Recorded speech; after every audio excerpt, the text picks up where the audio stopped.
As we make our way to the quarter mark of the NBA season, we are starting to see true contenders kind of distance themselves from pretenders. Now, there are a couple teams that are perplexing at this point of the season, and coming in at number one for me are the Utah Jazz. What happened to the Utah Jazz? They were number one in the Western Conference. I mean, they started out smoking hot, basically torching the NBA. We were singing the praises of Lauri Markkanen. We were like, oh, Jordan Clarkson's in starting lineup. He's doing so good. We were talking about new first-year head coach Will Hardy. And then I don't know what happened, but they went on a 5-game losing streak. They won 4 of the last 10 games. And it seems like Danny Ainge may have sent the memo to the staff and was like, look, I'm going to need y'all to start tanking for Victor Wembanyama because it is a very noticeable change. And I don't know what's going on with the Utah Jazz. It is very puzzling at this point. I don't know if everybody's bought into that because if Danny Ainge did send an email to his players saying, we want you to tank this season, they're not bought in because the way Jordan Clarkson was so angry at the end of that last game he played against the Portland Trailblazers, he want to win. So I don't know what happened. I just think maybe this is just a lull that they're going through. I still think they have top talent on that roster. And I think they can recover as the next quarter presents itself. So I think they'll be okay. I still have faith in the Utah Jazz because, again, Lauri Markkanen with that Jordan Clarkson, it's nice to watch. Yeah, I like the Utah Jazz, but it seems like here lately, though, even with Jordan Clarkson being upset, it didn't equate to a win. Did not. They're not winning games on a consistent level like they were before. So it is a long season. So I'm not counting out the Utah Jazz. Right. It's just puzzling to me. Another team for me that is perplexing or that I'm just like, what are you doing this season? Even though it is top of the season, the Dallas Mavericks. I'm sorry. Ain't no way Luka Doncic can be playing the way he played, and y'all are barely hovering into the play-in tournament. If the playoffs were to start today, they would be in the play-in tournament. The Dallas Mavs, they were top 6 last season, and they can't even maintain that. I'm telling you right now, what I do see is that they miss Jalen Brunson. Let's just call it what it is. Let's call it what it is. They signed Kemba Walker because they need another ball handler. Kemba Walker to a non-guaranteed contract. And then to put the icing on the cake, the GM knows his knees is bad. What do you do? So you guys are that desperate to find someone else to help control and handle the ball because you realize now that y'all should have kept Jalen Brunson. Why y'all just didn't pay him? As phenomenal as Luka is, we all know that he's in MVP discussions, but ain't no way he gonna win that MVP with them at the bottom of the West. He better not. So I'm gonna know. For me, I don't understand why the Dallas Mavericks are not at the top of the conference, considering they have Luka, the one-man show. I know people get mad when I say it, but it is what it is. But then they have to go seek out a veteran that really, I'm glad he was able to get in, but is he gonna help you? Like, no. And clearly, you can't be a one-man show if you want to be able to compete in the NBA today, because even with his partners or his other players, as decent and solid as they could be, it's still not enough because they're not even getting out wins. And if they do win, it's inconsistent. So the Dallas Mavericks, for me, I just don't get why they are where they are right now in the conference. I don't get it. Yes, they are on my list as well. Luka has been sensational, right? Averaging almost a triple-double. I mean, can he play any better at this point? I mean, he's playing almost 40 minutes a game, 33 points, 8 rebounds, and 8 assists. You mean to tell me this is just not going to cut it? Charles Barkley said something pretty interesting. He said the Dallas Mavericks are playing great, but they won't win the championship. They won't go deep because they're only relying on Luka Doncic. Only. Yes. And he can't carry it, right? Like you say, for me, he's phenomenal. If you watched him play, it's like, what? And Christian Wood was a great pickup. But even after all of that, it's still not enough. Yeah. And shout out to Campazzo because they sacrificed him for Kemba Walker, and I do not subscribe to that. I just don't understand that switcheroo at all. Exactly. If Campazzo can't do nothing else, he got knees. Like what? No, and he can get in. He is very crafty. If we've watched him, I think he was with the Nuggets last season.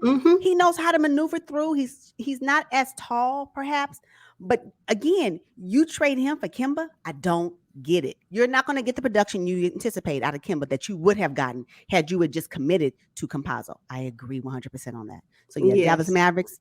I don't know. I don't know what y'all gonna do, but. Get it together. Yeah, so let's move to the Eastern Conference. First team up for me are the Miami Heat.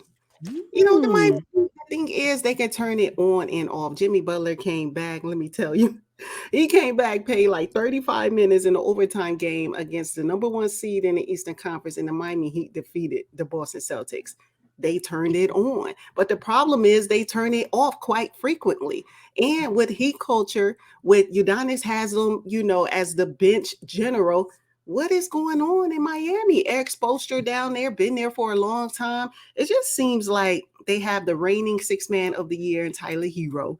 They have defensive juggernaut and Bam Adebayo. You got playoff Jimmy. He dropped 25 points and 15 rebounds after sitting out for injury. And then you got Kyle Lowry starting over Gabe Vincent. I don't know what's going on in South Beach. The Miami Heat need to kick it up a notch. I agree. And unfortunately, playoff Jimmy should not have to show up right now. Mm-hmm. He shouldn't have to show up right now because guess what? When he shows up now, if they make it to the postseason, he's going to be depleted. Yes. And then they will not be able to move forward. So, or go deep into the playoffs. Yeah, the Miami Heat is a good one. That's a good one. You know what I have on my list is the Chicago Bulls. Where they at? Where they at? What? They are below 500. Last season, this time, we were like, the Chicago Bulls have a resurgence. I mean, they were like top 6 last season this time. Yeah. We barely see them in, and they had the nerve, I would say at this point, to sign Zach LaVine to an extension. Zach LaVine, where you at? Maybe he's still recovering from the injuries he suffered in 2022, but I just don't. I know for a fact they did not give Zach LaVine this contract extension for them to not be at the top of the conference. Now, DeMar DeRozan going to do what DeMar DeRozan's going to do. But apparently, something ain't right. I mean, like, what are we talking about? Do they need to go to a 3-point clinic? Because they're getting out 3-pointed. Every time they play up against an opponent, the other opponent is shooting 3-pointers. And now I know that DeMar DeRozan can get you a mid-range.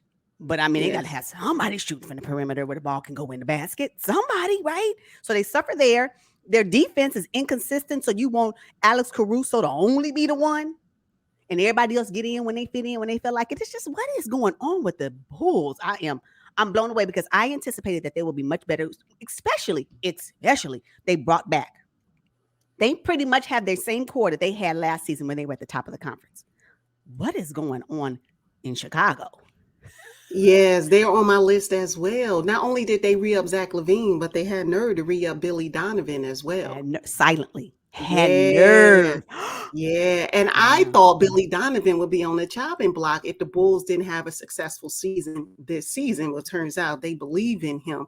But, interesting enough, Donovan sat Zach LaVine in a very close game during crunch time. And I'm like, both of them were re-upped.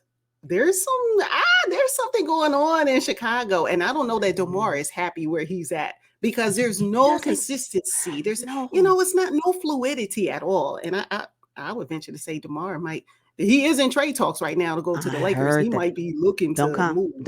Please don't go to the Lakers. But anyway, but not only that, recently Billy Donovan he benched Patrick Williams and Ayo DeSumo because he wanted to see a different, way the starting lineup looks.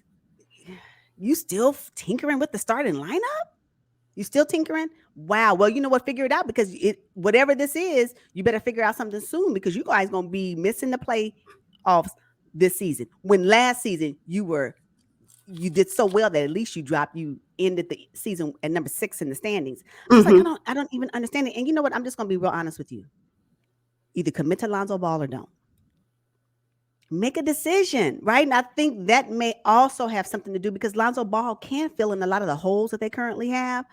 But if he's not going to come back and they're still waiting for him and they keep waiting for him, I think it's impacting their chemistry and what they can do moving forward. So, yeah, the Bulls, where they at? Yeah, where they at? And, they assumed that Lonzo would be available for this season. But right now, he's recovering very slowly and he's probably going to be out for the foreseeable future. So I agree. Another team that's surprising to me that I did not anticipate to be this good this season right now is the Indiana Pacers. They're currently above 500. And I tell you right now, the changes they made in the offseason to acquire Tyrese Halliburton, their draft pick in Benedict Mathurin, and Buddy Hield as a pickup, I just think it revamped the Indiana Pacers to make them more competitive this season. And I can't get enough of what they're doing over there in Indiana. So yeah. Oh yeah, nobody saw this coming. And if they saying they did, they're lying. Straight up. Nobody saw the Pacers being this formidable in the Eastern And Conference. so much so that when they acquired Tyrese Halliburton, I was like, oh, he went from bad to worse. Like it was, I didn't think it was a great move at the time because again, the Kings and the Pacers were doing what based on their individual conferences. But now to see what the addition of Tyrese Halliburton has done, along with the other players to the Indiana Pacers, I like it. I like it a lot. So yeah, I know where the Pacers are at.